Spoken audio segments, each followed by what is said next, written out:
आइए अब हम देखते हैं क्वेश्चन नंबर 4। पिछली वीडियो में आपने इसी एक्सरसाइज के क्वेश्चन नंबर 1 और क्वेश्चन नंबर 2, क्वेश्चन नंबर 3 पढ़ चुके हैं। अब हम देखते हैं क्वेश्चन नंबर 4। क्वेश्चन नंबर 4 हमारा ये कह रहा है कि निम्न रैखिक समीकरणों के युग्मों में से कौन से युग्म संगत असंगत है, यदि संगत है तो ग्राफीय विधि से हल ज्ञात कीजिए। तो आइए देखते हैं। पहला क्वेश्चन दिया हुआ है कि x प्लस वाई इक्वल 5 और दूसरा क्वेश्चन दिया हुआ है इसी का दूसरा समीकरण 2x प्लस 2y इक्वल 10।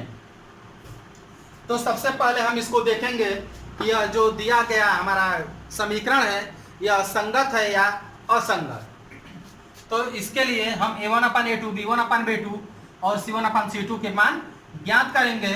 तो आइए देखिए, a1/a2 बराबर है 1/2, b1/b2 बराबर है 1/2 और c1/c2 बराबर भी ये है 5/10 यानी कि इक्वल 1/2। आप ये पा रहे हैं कि a1/a2 इक्वल है b1/b2 के और ये इक्वल है c1/c2 के। तो जब हमारा दिया हुआ समीकरण में a1/a2 b1/b2 और इक्वल c1/c2 हो, तब ये हमारा दिया गया जो मान होता है यह आश्रित युग्म होता है और आश्रित युग्म सदैव संगत होता है और जो संगत होता है उसी को हम हल कर सकते हैं। क्वेश्चन में भी हमारा कह रहा है कि जो मान दिया हुआ है यानी कि संगत है उसे आप ग्राफीय विधि से हल कीजिए। तो आइए हम आपके सामने ग्राफ प्रस्तुत करते हैं। समीकरण 1 की सहायता से हमने x और y के निर्देशांक आपके सामने ये प्रस्तुत कर रखा है। ये रहा समीकरण 2 की सहायता से x और y के मान। अब इन मानों को हम इस ग्राफ पेपर पे प्रदर्शित करेंगे। तो आइए देखते हैं। x अक्ष पे दिया है कि 0 और y अक्ष पे 5। तो x अक्ष पे ये 0 हो गया, y अक्ष पे 5 यानी कि एक बिंदु हमारा 0 और 5 यहाँ मिल गया। दूसरा बिंदु है 1 और 4। तो x अक्ष पे 1 और y अक्ष पे 4। ये बिंदु जहाँ एक दूसरे से मिलेंगे वही हमारा प्रतिच्छेद बिंदु होगा, यानी कि यह बिंदु 1 और 4 हो गया। फिर है 2 और 3 यानी कि x अक्ष पे 2 और y अक्ष पे 3। तो इनको भी हम मिला देंगे और ये हमारा बिंदु मिल गया 2 और 3। इन तीनों बिंदुओं से मिलाती हुई हम एक रेखा खींचेंगे जो कि आपके सामने ये रेखा प्रस्तुत है। अब हम समीकरण 2 की सहायता से इसको हल करेंगे।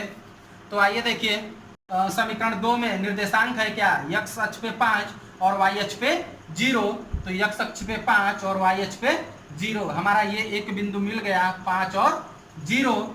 दूसरा बिंदु है 4 और 1, x अक्ष पे 4 और y अक्ष पे 1, ये हमारा रहा 4 और 1। दूसरा है 3 और 2 यानी कि x अक्ष पे 3 और y अक्ष पे 2। तो ये हमारा हो गया y अक्ष पे 2।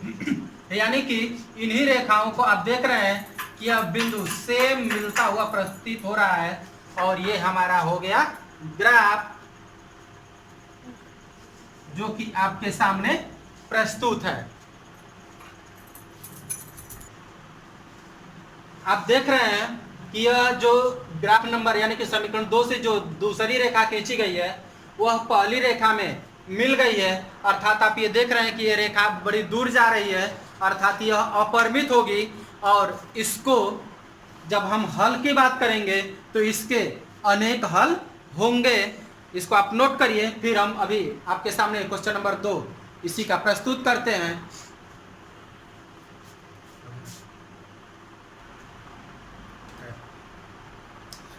इसका अगला क्वेश्चन है 2x plus Y minus 6 equal 0 और दूसरा समीकरण है 4x minus 2y minus 4 equal 0। तो इसकी सहायता से हम a1/a2, b1/b2 और c1/c2 के मान हमने निकाल लिया है। आप देख रहे हैं कि a1/a2 की वैल्यू 1/2 है, b1/b2 की वैल्यू -1/2 है और c1/c2 की वैल्यू 3/2 है। तो इसकी जब हम तुलना कर रहे हैं तो ये पा रहे हैं कि a1/a2 नॉट इक्वल b1/b2, और जब a1/a2 नॉट इक्वल b1/b2 होता है तो जो दिया गया मान होता है वह संगत होता है, और जब मान संगत होगा उसी को हम ग्राफ पेपर पे हल कर सकते हैं। तो अब समीकरण 1 की सहायता से हमने निर्देशांक को बना रखा है, आप ये देख रहे हैं, और समीकरण 2 की सहायता से ये निर्देशांक है। अब इन निर्देशांकों को हम इस ग्राफ पे प्रदर्शित करेंगे।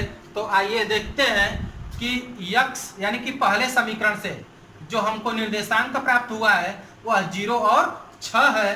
तो x अक्ष पे 0 यहाँ दिखाएंगे और 6 यहाँ दिखाएंगे, यानी कि ये हमारा प्रतिच्छेद बिंदु होगा जिसका कि निर्देशांक 0 और 6 होगा।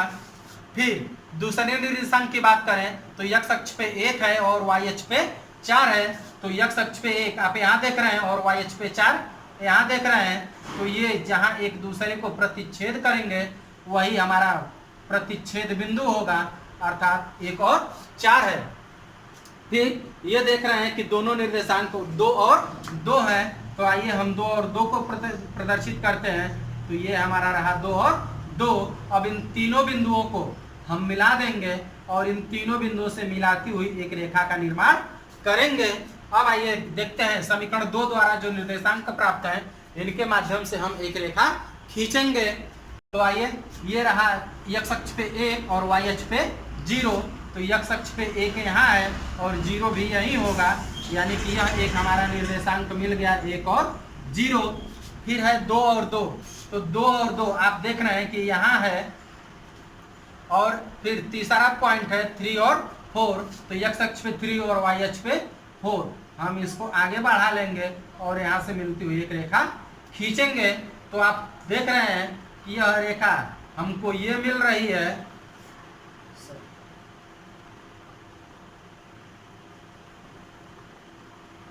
आप देख रहे हैं कि दोनों रेखाएं इस बिंदु 2 पर प्रतिच्छेद कर रही हैं। तो हमारा जो आंसर होगा x बराबर 2 और y बराबर 2, यही हमारा आंसर होगा। इसको आप नोट करिए। फिर हम अगला क्वेश्चन आपके सामने प्रस्तुत करते हैं। अगला क्वेश्चन है क्वेश्चन नंबर 5। कह रहा है कि एक आयताकार बाग जिसकी लंबाई चौड़ाई से 4 मीटर अधिक है का अर्ध परिमाप 36 मीटर है, बाग की विमाएं ज्ञात कीजिए। तो सबसे पहले हम बाग की विमाओं को मान लेंगे कि माना बाग की लंबाई x मीटर तथा चौड़ाई y मीटर है। क्वेश्चन क्या कह रहा है हमारा, प्रश्नानुसार क्वेश्चन कह रहा है कि एक आयताकार बाग है जिसकी लंबाई चौड़ाई से 4 मीटर अधिक है, यानी कि लंबाई x है और चौड़ाई y है। लंबाई जो है चौड़ाई से 4 मीटर अधिक है। तो अगर हम इन दोनों के लंबाइयों को बराबर करना चाहें तो या तो उसके लंबाई में से 4 मीटर घटा दें या चौड़ाई में 4 मीटर की वृद्धि कर दें, तो उसकी चौड़ाई लंबाई के बराबर हो जाएगी। तो आइए हम देखते हैं कि उसके चौड़ाई में 4 की हम वृद्धि कर देते हैं। तो इस प्रकार हमारा समीकरण हो गया x बराबर y प्लस 4, यानी कि अगर हम y को इधर पक्षांतर कर लेंगे तो ये हो जाएगा x minus Y equal 4। Question number 1। फिर अगला शर्त क्या कह रहा है कि इसका अर्ध परिमाप 36 मीटर है, यानी कि बाग का अर्ध परिमाप बराबर दिया है कि 36 मीटर है। चूंकि आयताकार बाग है तो बाग में लंबाई और चौड़ाई होगी, और अर्ध परिमाप का सूत्र होता है लंबाई धन चौड़ाई। अर्ध परिमाप का सूत्र होता है लंबाई धन चौड़ाई, और बराबर दिया हुआ है 36। लंबाई हमने x माना है और चौड़ाई को y माना है, यानी कि x प्लस वाई बराबर हो गया 36। ये हो गया हमारा समीकरण नंबर 2। अब हम क्या करते हैं कि इसको विलोपन विधि से हल करते हैं। जब इस तरह के क्वेश्चन हो तो इसको विलोपन विधि से हल करना बहुत ही आसान होता है। हम इसको विलोपन विधि से हल करते हैं। तो विलोपन विधि में क्या होता है कि हम एक पद को विलुप्त कर देते हैं और दूसरे पद की सहायता से हम मान ज्ञात कर लेते हैं। तो आइए हम क्या करेंगे कि समीकरण 1 और 2 को जोड़ देते हैं, यानी 1 और 2 को जोड़ने पर 1 और 2 को जोड़ेंगे तो 1x और ये 1x, ये हो जाएगा हमारा 2x, और ये -y और ये प्लस का y ये कैंसिल हो जाएगा, और ये 4 है और ये 36 है, जुड़ जाएगा। तो 36 और 4 40, यानी कि x बराबर हो जाएगा 40/2 बराबर 20 मीटर। अब हम x का मान या तो समीकरण 1 में या तो समीकरण 2 में रखकर हल कर लेंगे।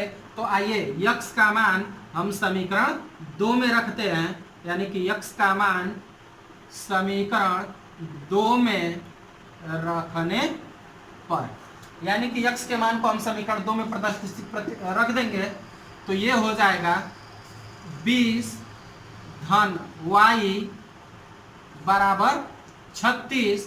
तो y बराबर 20 को हम इधर पक्षांतर कर देंगे, ये हो जाएगा 36 - 20 बराबर 16, यानी कि y बराबर हो गया 16 मीटर।